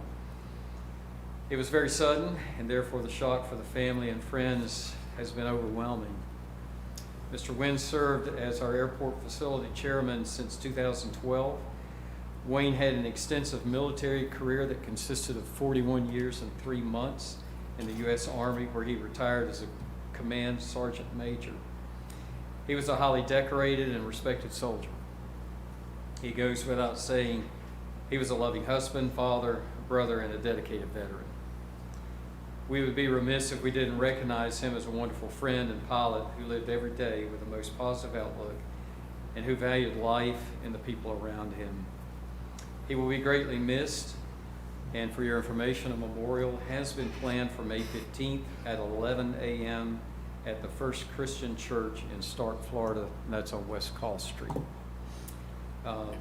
Any questions? Any questions? No. I believe Mr. Rukowski has a card that we've all signed for Mr. Wynn. I'm sure from all of us on council, we're certainly going to miss his drier sense of humor. It's how I remember him when I attend airport meetings. But he was always direct and to the point. You know, he answered the question you asked. No, nothing more, nothing less, right? So That's exactly right. So we'll miss him. And I'm sure some people up here on dais will go to his funeral. So. Yeah, continue to keep Miss Charlotte, his wife, and son Brian in your prayers and thoughts. Thank you. Okay. Mr. Harding, anything from the Heritage Commission? A couple of things. LaDonna Hart is now the chair for another year. She was voted in unanimously. Secondly, going back a few steps to the potential grants for downtown facade, one of the things that the Heritage Commission would like to see somehow involved is, it's called a great unveiling. We did this in Elgin, in historic districts. Once a year, a bunch of people will get together along with a contractor and basically strip off facades that were added to see what was underneath.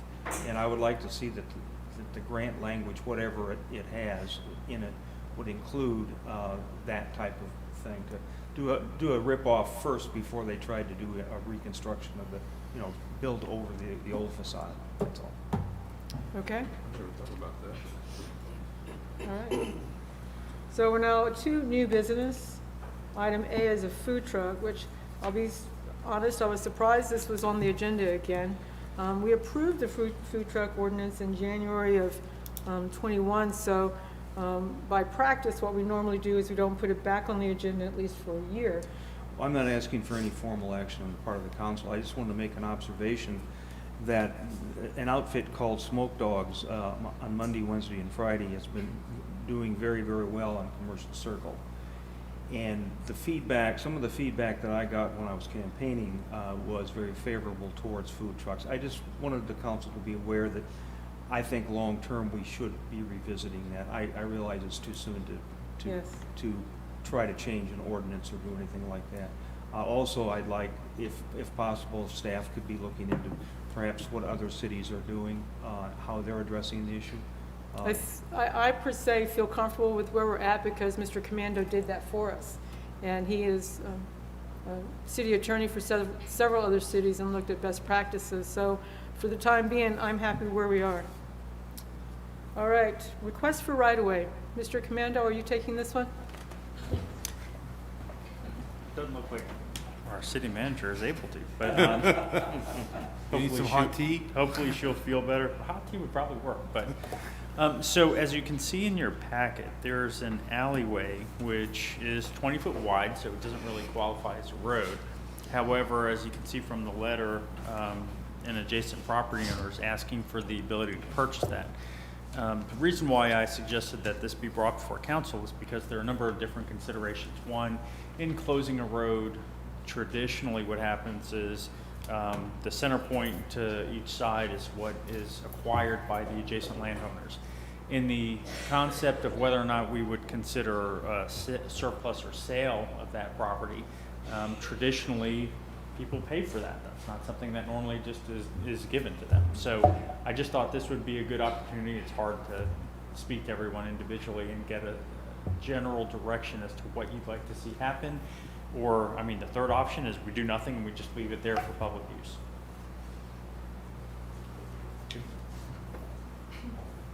It looks like you want to jump out there. Okay. The owner of the funeral home came to me a while back, and he readdressed it a couple of weeks ago about this road. At one time, we had a property that was adjacent to this that had a little cottage, a one-bedroom cottage that was there. Both those structures had been torn down. And how, if you look at the diagram and how it goes from that road there and goes around the back of the funeral home and back around, and how it's been done for many, many years is the people, if they come to a service and they line up to go to the cemetery, they come down this road and back around the funeral home and line up. Plus, he also owns this property that's a vacant lot right there that's partially fenced, well, it is fenced, partially, where he can use parking there also. And Mr. Gallagher's comment to me was he would like to just have this road where he could take care of it. Nobody really ever uses it other than for the funeral homes. It is an alleyway or whatever you want to call it, but it's hardly ever used by anybody other than somebody to do with the funeral home. Okay, so, and then conceptually, I don't have a problem with that. What I do have a problem with when I look at the diagram is I worry about the property owner who took down the cottage, because that could be a perceived value in that they value the access, the secondary access to that property, which would be cut off as a result of deeding it over, and or whether or not that would be something, the land would be more valuable to that property owner as a result of getting half the distance into the right of way. So whatever happens, if we choose to move on this, I want to make sure that all parties involved are satisfied with the outcome, because it can't just work for Mr. Gallagher, because the road also touches on Mr. Dean's property. Mm-hmm. Yep. I agree with that, and I don't know legally how that would work, Rich. I mean, would that be something? And I'm just talking here. So if the city was to deed this road access to Gallagher and to Dean, his portion, can we do something like that? I mean, is that legal? If the city decided to vacate the alleyway, just like vacating a road, right, by that action and a determination by council that it's no longer serving a public purpose, then the center line of the road is split, and the property that each 10 foot would go to the adjacent property. Correct. So that means that secondary access to Mr. Dean's property would be cut off effectively.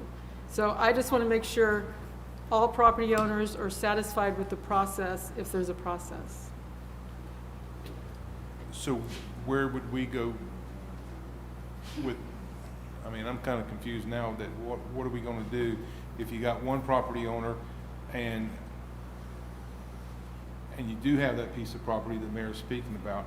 I don't personally think that the road's going to be blocked off, but legally he doesn't have access to it. Well, he would have the 10 foot, it's kind of like a driveway. If he got his. He's landlocked now. You've effectively landlocked that parcel. If you give 10 feet to the funeral home and 10 feet to his lot, then he owns the entire lot, and then this property inside is landlocked. Oh, I'm sorry, so you would want to see an easement that would allow him to. If he wants it. Right, or like I said, the options are to do nothing, leave it the way it is. The options are for, it would help if Mr. Dean was kind of part of the proposed solution to make sure exactly what you're saying. You're not going to get caught in the middle of a property dispute. Yeah, and I don't know what the perceived value is for either of those parties. Obviously for Mr. Gallagher, he perceives value in owning the 20 feet. And if he does do parking, are we subjecting him to our engineer and all of that good stuff to pave his parking lot? well, his parking lot that is used in the front is paved. The other is all grass. It's just like a field. It's just a plain lot. So that's not always used because a lot of people use the community church when they come to the funeral home, when it's not, I mean, they don't have anything going over there. The majority of everybody parks over there. It just, he's got that piece of property, my understanding is he would like to have it connected. Right. And. I understand, I I mean, understand. he's not looking at putting a fence or anything like that, because that would defeat his purpose of having the road. But he wants to be able to maintain the road. I think the city went in a few years ago and put some gravel in there. I think the city did that, but Well, no, way back in the day, it was used for garbage pickup, right? They used it back into the easement to get garbage from the house, the flower little house. cottage, yeah. Yeah. That was a traditional way of planning, is to have an alleyway between or behind houses. Right.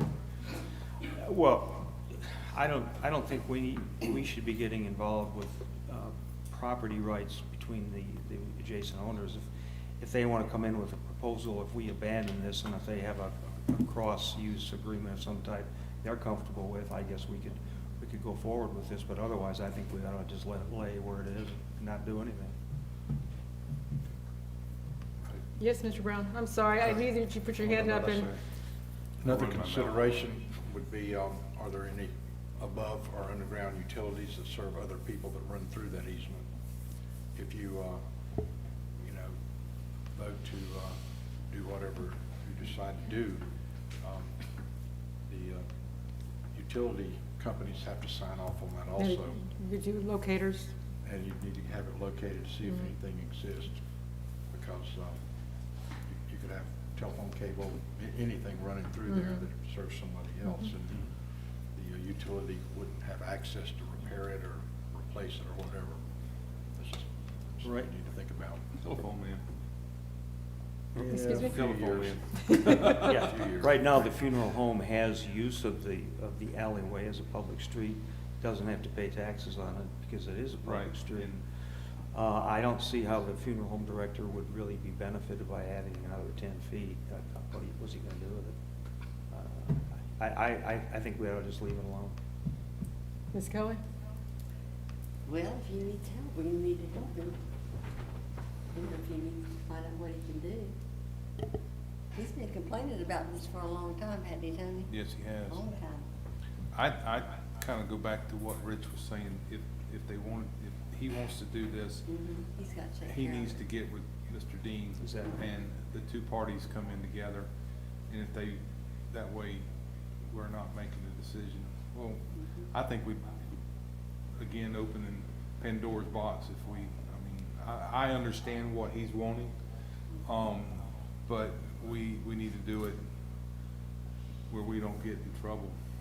Yeah, we need to be considerate of everybody who owns property in that triangle. But fortunately, there's only two of them, so you're not dealing with a bunch of people. So, Ms. Rakowski, I think what we're telling you is that if you can contact Mr. Gallagher and ask him to come up with a reasonable solution for both property owners and bring it to council.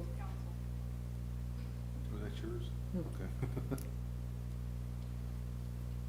Is that what we said? I think that's what we said. But we will need it in writing from the other property owner, okay, just to make sure that Philip's on board. Okay. Let's go to council comments. I'll start with Mr. Hart down here.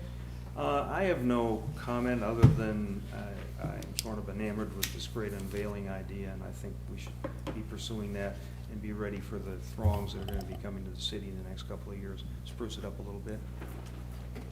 Gotcha. Ms. Kelly, any comments? Nope. Nope. Mr. Brown? None at this time. Mr. I Brown? gotta get used to this. Call me TB. I have a couple, and it goes back to what we normally talk about, but the other day I had two incidents. One was yesterday. It's these dadgum go-karts, dirt bikes, and golf carts.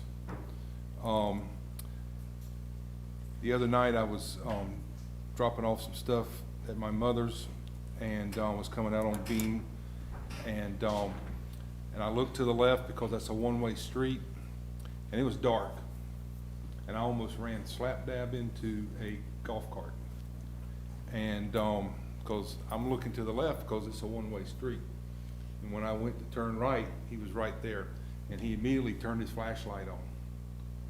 And fortunately, my window was up, and He didn't hear you cursing? do what? He didn't hear you cursing? No, of course not. But we did make eye contact, and it really ticked me off because he had a kid on that golf cart. And this was, well, it was dark, whatever, probably 9 o'clock at night or so. Yesterday, I was driving down Magnolia, and fortunately, I had backed up to look at something, and I could hear them coming. It was a dirt bike, or 2 dirt bikes, go-kart, which is real low to the ground, and flying, they had come in across Lawrence, apparently, coming in front of Genesis, and coming across Magnolia, going the wrong way on the one-way street we just had redone. So somehow or another, we're gonna have to enforce this. I mean, it's not, we don't have a police department or nothing. It's gonna be up to the sheriff's department. And I know they can't be in everywhere, you know, but we're really having a bad time with these guys on these golf carts. And my fear is one of these kids, and they're not poking along, they're getting it. Unfortunately, I feel for the person that's gonna hit them, because I've been in that situation on calls before where it's not the person's fault that hit them, but everybody looks at them because they hit that kid or that adult on a golf cart or whatever. It's in our body, we have to have public safety, and I think we need to either write a letter to the sheriff, or we can do the sheriff's net thing and just emphasize heavily on it's being abused. It really is being abused in this city, and it's not. And I understand. I had a dirt bike when I was a kid, but I was only allowed to do it on our property and in, you know, in the woods. I never rode it on the road because I got caught one time on the road and I got in trouble by the police department. But I'm just saying, we gotta knuckle down. What's over in the corner? I know. I already made eye contact with him. And I see him over there writing notes. But I mean, it's I understand that they cannot be everywhere. But and there's, unfortunately, the crime rate has come up in Keystone a lot in the past couple years. And I know these guys are busting their tails, but it's the parents that need to be more responsible. I mean, I wouldn't have my kids running around this town riding on a dirt bike and stuff when you know it's illegal, and 2, it's dangerous. So, and it takes, and Mr. Brown here could probably relate to it, it takes a lot out of a first responder when you have to deal with a child. And done that, thank God I don't do that anymore, but it takes a lot out of a person when you have to deal with a child.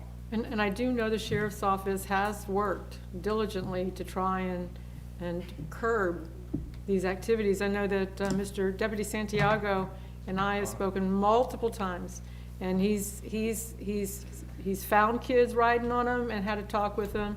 He's gone to the parents' home and said, you know, you're going to be responsible if something happens. I'm going to hold you accountable for your child being on an illegal go-kart or whatever. But still they persist. And so, and I wish there was a flow to it, like you could say, well, between the hours of, let's say 3 o'clock when they get out of school and 8 o'clock when it gets dark, they like to run inside city limits a lot. I mean, a lot of the traffic is inside our city.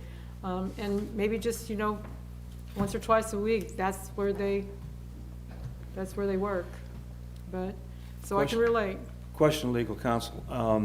Has the state preempted the field in this area, or under our home rule, can we regulate this as strictly as we want to? So it's kind of the reverse. Local governments can regulate golf cart use, but essentially what you're doing is you're allowing it, and then you're providing, I would suggest you would follow the statutory scheme on what's allowed.